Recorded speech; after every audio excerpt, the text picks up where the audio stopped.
மாண்புமிகு கொறடா மாண்பு உறுப்பினர் வேலு அவர்கள். மாண்புமிகு பேரவைத் தலைவர்களே, நீங்கள் சொன்ன கருத்தை திராவிட முன்னேற்ற கழகத்தின் சார்பாக முழுமையாக நாங்கள் ஆதரிக்கிறோம்.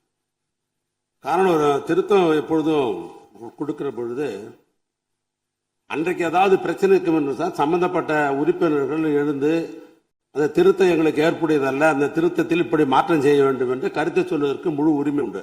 அன்றைய தேதியில் அன்னைக்கு பிசினஸ் முடிஞ்சிடுது. அன்னைக்கு இன்னொன்று கூட அவர் கேட்கலாம், நீங்கள் திருத்தம் கொடுத்தீங்களே, முதலமைச்சர் அவர்கள் இந்த திருத்தத்தை ஏற்றுக்கொண்டு தீர்மானத்தை நிறைவேற்றுகிறார், அது எங்களுக்கு விளக்கமாக சொல்லுங்கள் கூட கேட்கலாம்.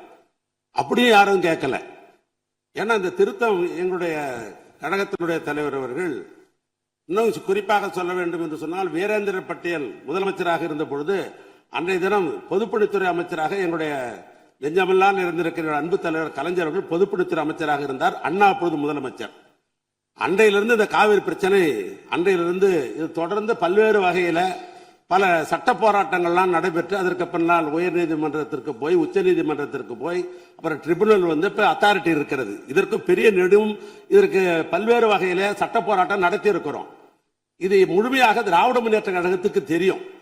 ஆனால் புதிதாக பொறுப்பேற்றிருக்கிற அரசாங்கம் இதில் வெற்றி பெற வேண்டும் என்று அவர்கள் கருதுகிறார்கள். எனவே நாமும் அதற்கு உறுதுணையாக இருக்க வேண்டும் என்று சொன்னால், இது தமிழக விவசாயிகளுடைய பிரச்சனை, காவிரி டெல்டா பிரச்சனை, இதில் அரசியலே கூடாது, இதில் முழுமையாக ஒத்துழைக்க வேண்டும் என்ற உணர்வோடு தான் இந்த பிரச்சனை வருகிறது என்ற உடனேயே வில்சன் மூத்த வழக்கறிஞர் அழைத்து டெல்லிக்கு அங்கே இருக்கிற சம்பந்தப்பட்ட வழக்கறிஞரிடத்தெல்லாம் இரவோடு இரவாக பேசி இதற்கு இப்படி திருத்தம் கொண்டு வந்தால்தான் இது முழுமை பெறும், பிற்காலத்திலே உரிமையாக அந்த மேகதாது அணையை கட்டுவதற்கு நிறுத்த முடியும் என்ற நிலை ஏற்பட்ட பிறகுதான் எங்களுடைய எதிர்க்கட்சி தலைவர் அவர்கள் இந்த திருத்தத்தை கொண்டு வந்தார்கள்.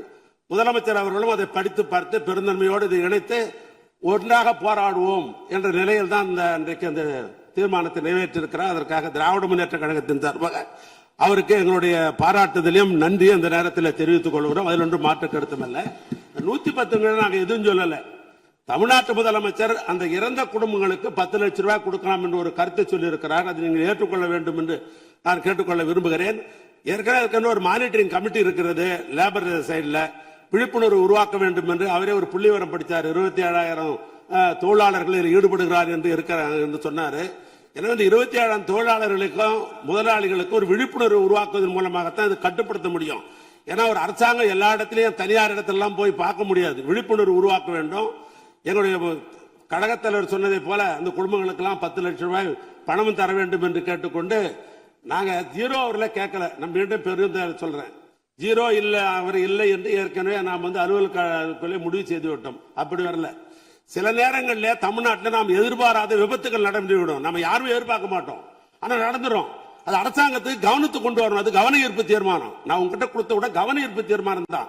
அந்த கவன ஈர்ப்பு தீர்மானத்தில் அனுமதித்தான் நாங்கள் விவரமா சொல்லியிருப்போம். நான் அதனால தான் சொல்றேன், அது வேற ஒன்றும் அல்ல, குற்றச்சாட்டு அல்ல. நான் மீண்டும் சொல்லுகிறேன், குற்றச்சாட்டு அல்ல. அரசாங்கம் கவனத்துக்கு கொண்டு வருகிறோம். எங்களுடைய கழகத்தலைவர் கேட்டதை போல அந்த குடும்பத்திற்கு 10 லட்சம் ரூபாய் பணம் முதலமைச்சர் அவர்கள் தர வேண்டும்.